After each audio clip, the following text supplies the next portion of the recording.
I want to talk about planning, I want to talk about failure, and I want to talk about luck. Originally I had somewhat grandiosely titled this little presentation, "He who fails to plan is planning to fail," which is a quote by Winston Churchill, but I thought it more apt to shorten this title to simply "Only a dickhead makes it up as they go along." The theme for this presentation was actually stimulated by this little quote here. This little quote talks about the confusion that people have between good planning and good luck, and bad planning and bad luck. The inference is that bad planning is simply passed off as bad luck. The author of this quote was one Roald Amundsen, noted Arctic explorer. For those of you who are unfamiliar with his exploits and adventures, he was the conqueror of the Northwest Passage. He was the first man to set foot on the North Pole. He was the first man to circumnavigate the Northern Hemisphere. He was the first man to fly across the Arctic Ocean via the North Pole.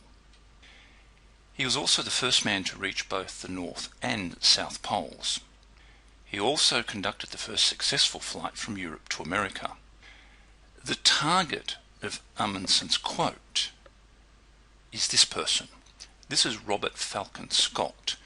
Scott was a contemporary and competitor of Amundsen's.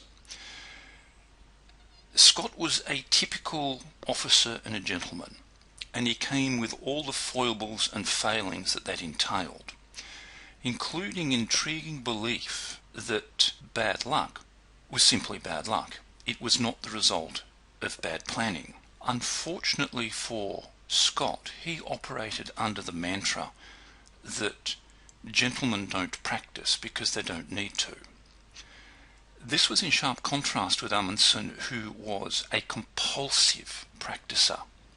He was compulsive in his preparation for everything he did. Both men were engaged at the time in a race to the pole. They both wanted to be the first man to set foot at the South Pole. For his adventure, Amundsen took 5 men. He took 52 huskies, an animal he'd spent months learning how to use, and an animal that was well tried in polar conditions.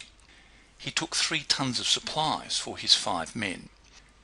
He also took 4 thermometers. The value of this will become apparent in a second. Scott, on the other hand, took 17 men, more than 3 times as many as Amundsen. He took 20 ponies, an animal that was untried in polar conditions because gentlemen didn't use dogs. Gentlemen rode horses. Intriguingly, a good portion of these were killed on the trip out during the voyage. A proportion, unfortunately, were eaten by killer whales, and Scott's men, when they became hungry, killed and ate the rest. This left Scott's men to drag their sleds across the South Pole by hand. Interestingly, Scott didn't seem to think this was an issue, because he thought that for certain classes of men, good vigorous exercise did them good, despite the fact that this was conducted in the most appalling of weather. Scott also made the task somewhat harder for his men by insisting on collecting rocks along the way, and his men had to carry those as well. Scott only took 1 ton of supplies for his 17 men. He also only took 1 thermometer, which he quickly broke. The inference here is that Scott had no idea what the weather was going to be. Having lost his thermometer, he was effectively flying blind.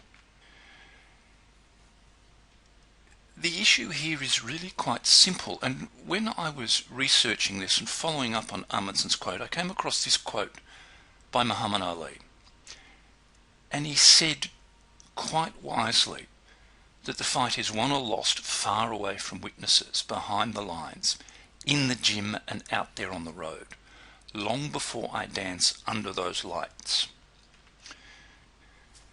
The astute of you will have realized that not once during this short little talk have I mentioned the word trading. I haven't mentioned the word trading for the simple fact that if you are trading and you do not understand the importance of this little chat to your trading, you really do need to give up